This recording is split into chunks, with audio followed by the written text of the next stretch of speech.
வணக்கம் நண்பா. Safety cars அப்படிங்கிறது இந்தியாவில் இப்போ பரவலாக பார்த்தோம்னா நிறைய பேரால் பார்க்கப்படுது. ஸோ ஒரு காரில் எந்த அளவுக்கு சேஃப்டி இருக்குது அப்படிங்கிறத எல்லாருமே பார்த்துருக்கோம். ஸோ அந்த வகையில் 2024 குளோபல் என்கேப்பில் 3 காரோட டெஸ்ட் ரிசல்ட்ஸ் வந்து ரிலீஸ் ஆயிருக்குது.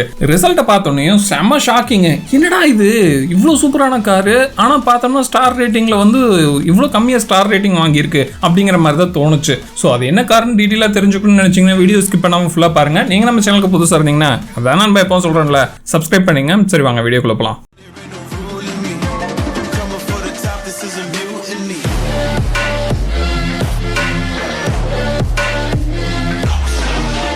ஃபர்ஸ்ட்டாக நம்ம பார்க்க போகிறது கியா கேரன்ஸுங்கிற கார் தான். ஸோ இந்த காரோட சேஃப்டி ரேட்டிங் வந்து ரிலீஸ் ஆகிருக்குது. ஸோ அதுக்கு முன்னாடி இந்த காரோட டீட்டெயிலை வந்து ஒரு சின்ன ஓவர்வியூவாக பார்த்துடலாம். இந்த கார் 13.15 லட்சம் ரூபாய்க்கு ஸ்டார்ட் ஆகுது. ஹைரன் மாடல், அதாவது இருக்கிறதுலே டாப் அண்ட் வேரியன்ட் போகிற மாதிரி இருந்தால் 24.5 லட்சம் ரூபாய் கொடுத்து இந்த கார் வாங்க வேண்டியதாக இருக்குது. இந்த காரில் இன்ஜின் ஆப்ஷன் பார்த்தோம்னா 3 ஆப்ஷன் கொடுக்குறாங்க.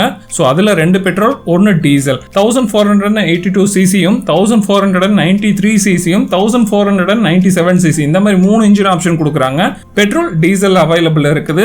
மேனுவல், கிளட்ச்லெஸ் மேனுவல், அதுக்கப்புறம் ஏஎம்டி ஆட்டோமேட்டிக் வந்து இந்த கார்ல அவைலபிள் இருக்கு. டிரான்ஸ்மிஷனுக்கு சீட்டிங் கெப்பாசிட்டி அப்படின்னு சொல்லி பார்க்கும்போது இந்த காரை நீங்க 2 சாய்ஸ்ல எடுத்துக்கலாம். 6 or 7 சீட்டரா வந்து நீங்க இந்த காரை வாங்கிக்கலாம். சரி, இந்த கார் சேஃப்டி ரேட்டிங்ல என்னதான் வாங்கி இருக்குது அப்படின்னு சொல்லி பார்த்தோம்னா இந்த கார் மொத்தமா 3 ஸ்டார் ரேட்டிங் வந்து அடல்ட் சேஃப்டிலையும் சைல்டு சேஃப்டியில 5 ஸ்டார் ரேட்டிங்கும் வாங்கி இருக்குது. அதுக்கு முக்கியமான காரணம் என்ன அப்படின்னு பார்த்தீங்கன்னா, முதல் விஷயம் இதுல 6 ஏர் பேக்ஸ் வந்து யூஸ் பண்ணியிருக்காங்க. ஸோ இது சேஃப்டியை கொஞ்சம் என்ஹான்ஸ் பண்ணியிருக்குது. ஏன்னா ப்ரீவியஸா வந்து சேஃப்டி டெஸ்ட் ரிசல்ட்ஸ் எல்லாம் பார்க்கும்போது 0 ஸ்டார் ரேட்டிங் தான் இந்த கார் ஓவராலா வாங்கி இருந்துச்சு. அது மட்டும் இல்லாம முக்கியமான விஷயம் என்னன்னா, பாடி இன்டெகிரிட்டி அப்படின்னு சொல்லப்படுற விஷயம் இந்த வண்டியில பார்த்தோம்னா எதிர்பார்த்த அளவுக்கு இல்ல, நாட் ஸ்டேபிள் அப்படிங்கறத ரிசல்ட்டாவே கொடுத்திருக்காங்க. சோ இந்த மாதிரி விஷயங்கள் இந்த கார்ல இருக்கிறது மட்டும் இல்லாம இந்த கார் இந்த செக்மெண்ட்டை பொறுத்த வரைக்கும், அதாவது கியா அதுக்கப்புறம் ஹூண்டாய் இந்த 2 கம்பெனி பாத்தீங்கன்னா ஆல்மோஸ்ட் வந்து சேம் கார்களை தான் மார்க்கெட்ல விடுறாங்க. ரீபேட்ச் பண்ண கார்கள் ஒரு கம்பெனி இருக்கிற கார் தான் இன்னொரு கம்பெனி வந்து விட்டுட்டு இருக்காங்க. அப்படி இருக்கிற பட்சத்துல இந்த 2 கார்களும் பாத்தீங்கன்னா உங்களுக்கு, அதாவது ஃபர்ஸ்ட் இனிஷியல் மாருதி சுசுகி இந்த மாதிரி கார்களை யூஸ் பண்ணிட்டு ஹூண்டா இல்ல கியா பக்கம் போனீங்கன்னா உங்களுக்கு ஆட்டோமேட்டிக்கா அந்த லக்ஸுரி ஃபீல் வந்து வரும். ஸோ அந்த அளவுக்கு நிறைய விஷயங்களை ஃபீல் குட்டா வந்து உள்ள பண்ணியிருப்பாங்க. பட் சேஃப்டி அப்படின்னு பார்க்கும்போது கொஞ்சம் கோட்டை விட்டுட்டாங்களோ அப்படிங்கிறது தான் தோணுது. இந்த காரோட பாசிட்டிவ் அண்ட் நெகட்டிவ் சைட்ஸ் அப்படின்னு பார்த்தோம்னா, மொத்தத்தில் இந்த நியூ வேரியன்ட் 2024 நியூ வேரியன்ட்ல நிறைய ஃபியூச்சர்ஸ் வந்து கொடுத்துருக்காங்க. மேனுவல் கியர் பாக்ஸோட டீசல் இன்ஜின் கொடுத்துருக்கிறது ஒரு நல்ல ஆப்ஷனா இருக்குது. ரெண்டாவது லைட் கண்ட்ரோல்ஸா இருக்குது. வண்டியை பொறுத்த வரைக்கும் நல்ல ஒரு விசிபிலிட்டி இருக்குது இந்த காரை பொறுத்த வரைக்கும். அடுத்து பார்த்தோம்னா நல்ல கம்ஃபர்டபுளா இருக்குது வண்டி, அதுல எந்த ஒரு மாற்று கருத்தும் இல்லை. முக்கியமா இந்த வண்டி பார்த்தோம்னா எஃபோர்ட்லெஸ் பவர் டெலிவரி இந்த வண்டியில உண்மையுமே நல்லா இருக்குது. அது மட்டும் இல்லாம ரைட் குவாலிட்டியும் நல்லா இருக்குது. வண்டியோட ஓவரால் குவாலிட்டியும் ஓகேவா இருக்குது. சரி, நெகட்டிவ் சைட்ஸ் அப்படின்னு பார்த்தோம்னா ஸ்டீரிங் ரெஸ்பான்ஸ் அந்த அளவுக்கு சம்டைம்ஸ் எப்படி இருக்குன்னா ஆர்டிஃபிஷியலா இருக்குது. பார்க்கிங் வந்து கொஞ்சம் சேலஞ்சிங்கா இருக்குது, ஏன்னா இந்த காரோட லென்த் அந்த அளவுக்கு நீளமா இருக்குது. மூணாவது விஷயம், இந்த வண்டியோட டாப் அண்ட் வேரியன்ட் கிட்டத்தட்ட 24.5 லட்சம் ரூபாய் கொடுத்து வாங்க வேண்டியதா இருக்கு. லிஸ்ட்ல ரெண்டாவதா பார்க்க போற வண்டி எதுனா ஹோண்டாவோட அமேஸ் தான். ஹோண்டா அமேஸ் நம்ம மார்க்கெட்ல 8.61 லட்சம் ரூபாயில இருந்து 11.82 லட்சம் ரூபாய்க்கு நம்ம மார்க்கெட்ல கிடைக்கிற ஒரு செடான் கார் தான். இந்த காரோட இன்ஜின் அப்படின்னு பார்த்தோம்னா 1199 சிசி இன்ஜின் வந்து யூஸ் பண்ணிருக்காங்க. மேனுவல் ஆட்டோமேட்டிக்ல அவைலபிள் இருக்குது. இந்த கார் பெட்ரோல்ல மட்டும் தான் நம்ம மார்க்கெட்ல கிடைக்குது. இந்த வண்டி சேஃப்டியை பொறுத்த வரைக்கும் 2 ஸ்டார் ரேட்டிங் அடல்ட் சேஃப்டிக்கும் சைல்டு சேஃப்டில 0 ஸ்டார் ரேட்டிங் தான் வாங்கி இருக்குது.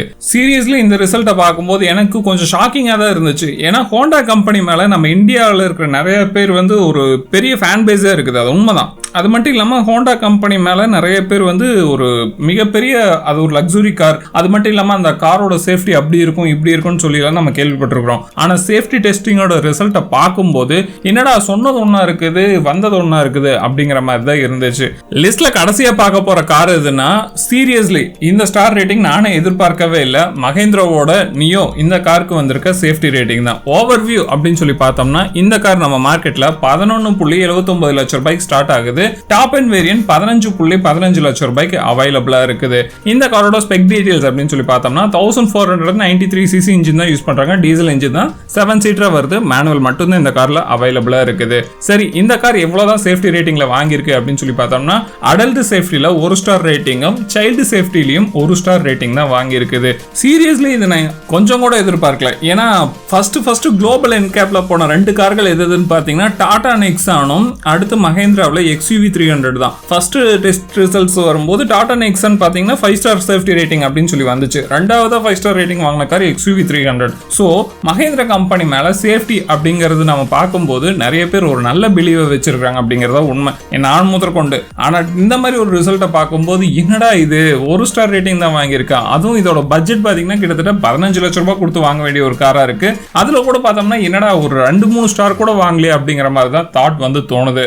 சரி, ஓகே, இந்த வண்டியோட பாசிட்டிவ் அண்ட் நெகட்டிவ் சைட்ஸை பத்தி பார்க்கலாம். பாசிட்டிவ் சைடு அப்படின்னு பார்த்தோம்னா ஃப்ரண்ட் ரோ சீட்ஸ் எல்லாம் பார்த்தீங்கன்னா நல்லா ஸ்பேஸ் கேபின் வந்து நல்லா கொடுத்துருக்காங்க. வேல்யூ வந்து பார்த்தீங்கன்னா பொலேரோவோட கம்பேர் பண்ணும்போது இந்த கார் நல்ல வேல்யூபிள் திங்காக தான் இருக்கு. அது மட்டும் இல்லாமல் டார்க் வந்து பார்த்தோம்னா 100 km/h ஸ்பீடை ரீச் பண்ணதுக்கு அப்புறம் நல்ல ஸ்ட்ராங்கான ஒரு டார்க் வந்து இந்த வண்டியில் இருக்குது. மூணாவது, வண்டியோட ஸ்பீடு பார்த்தீங்கன்னா அந்த லீகலான ஸ்பீட்ஸ்ல ஓட்டும் போது எந்த மாதிரியான ரோட் சர்ஃபேஸா இருந்தாலும் சரி சும்மா சூப்பரா இந்த வண்டி வந்து ரைட் பண்ண முடியுது. அது மட்டும் இல்லாம அஞ்சாவது ஒரு முக்கியமான பாயிண்ட் சேல்ஸ் அண்ட் சர்வீஸ் தான். மஹேந்திரா கம்பெனியை பொறுத்த வரைக்கும் நம்ம இந்தியாவில் நல்லாவே சேல்ஸ் அண்ட் சர்வீஸ் கிடைக்குது. அதுவும் இந்த வண்டிக்கு ஒரு நல்ல பெனிஃபிட்டாவே இருக்கு. சரி, ஓகே, நெகட்டிவ் சைடு அப்படின்னு பார்த்தோம்னா second row and third row comfort சுத்தமா இந்த வண்டியில் இல்லை. அது மட்டும் இல்லாம இன்டீரியரோட ஃபிட் அண்ட் ஃபினிஷிங் கொஞ்சம் நல்லா பண்ணியிருக்கலாம். மூணாவது என்னன்னு பார்த்தோம்னா ஹேண்ட்லிங் அந்த அளவுக்கு இல்லை ஹையர் ஸ்பீட்ஸ்ல ஓட்டும் போது, அது மிக முக்கியமான விஷயம். நாலாவது ஒரு முக்கியமான விஷயம் என்னன்னா பொலேரோ நியோ அப்படின்னு சொல்லி மார்க்கெட்ல ஒரு கார் வரப்போகுது அப்படின்னு சொல்லும் போது நிறைய பேர் பொலேரோ கார்ல வந்து வேற மாதிரி ஒரு சூப்பரான டிசைன்ல கொண்டு வருவாங்கன்னு சொல்லி எதிர்பார்த்தது. பட் TUV 300 ரீபேட்ச் பண்ணி கொண்டு வருவாங்கன்னு சொல்லி யாருமே எதிர்பார்க்கல.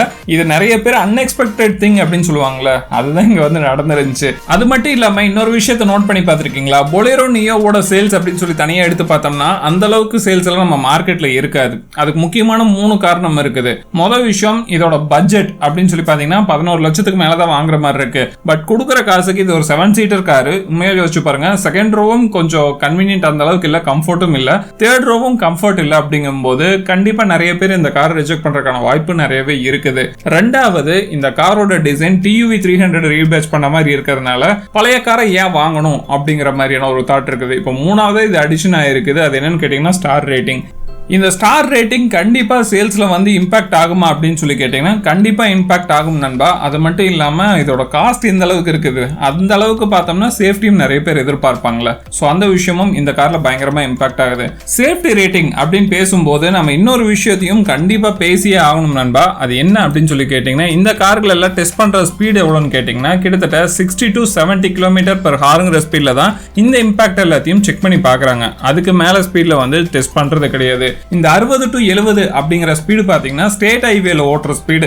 நம்ம ஊர்ல தாராளமா பாத்தீங்கன்னா ஓட்டுற ஸ்பீடு, டவுன் இல்ல வில்லேஜ்குள்ள ஓட்டுறாங்கன்னா ஒரு கார் தாராளமா பாத்தீங்கன்னா 60 to 70 வந்து சாலிடா ரீச் பண்ணுது. அந்த அளவுக்கு ரோடும் நம்ம ஊர்ல நல்லா இருக்கிறதுனால ஈஸியா கார்கள் எல்லாமே பிக்கப் பண்ணிருது 60 to 70 ஸ்பீட் எல்லாம். இதுவே நேஷனல் ஹைவேஸ்ல எல்லாம் போற கார்கள் எல்லாம் யோசிச்சு பாருங்க, எபோ 100 தான். அதுல பாத்தீங்கன்னா சில கார்கள் எல்லாமே இன்னும் பாத்தீங்கன்னா எபோ 150க்கு மேல போற கார்கள் எல்லாமே நம்ம மார்க்கெட்ல வந்து சுத்திட்டு இருக்குது. சோ சேஃப்டி டெஸ்டிங் அப்படிங்கிறது எடுக்கிற ஸ்பீட்ல தான் 5 ஸ்டார் ரேட்டிங் வந்து கொடுக்குறாங்க. ஒருவேளை அந்த ஸ்பீடை தாண்டி போய் இம்பாக்ட் ஆகுது, ஆக்சிடென்ட் ஆகும்போது அந்த இடத்துல சேஃப்டி ஒர்க் அவுட் ஆகுமா அப்படின்னு கேட்டீங்கன்னா அங்க போடுறாங்க ஒரு பெரிய கொஸ்டின் மார்க். ரெண்டாவது ஒரு முக்கியமான விஷயம் என்னன்னா சேஃப்டி அப்படிங்கிறது லிட்டரலி ஒரு 80% வரைக்கும் நம்ம கையில தான் இருக்குது. ப்ராப்பரா டிரைவிங் பண்ணணும், ரேஷ் டிரைவ் பண்ணக்கூடாது, ரேஸ் ஓட்டுற மாதிரி பண்ணக்கூடாது. இந்த மாதிரி நிறைய விஷயங்களை அவாய்ட் பண்ணிட்டு ட்ரங்க் அண்ட் டிரைவ் இந்த மாதிரி விஷயங்களெல்லாம் அவாய்ட் பண்ணி நம்ம காரை ஓட்டணும்னாவே ஆல்மோஸ்ட் ஆக்சிடென்ட்ஸ்ல இருந்து நம்ம தப்பிச்சிடலாம்.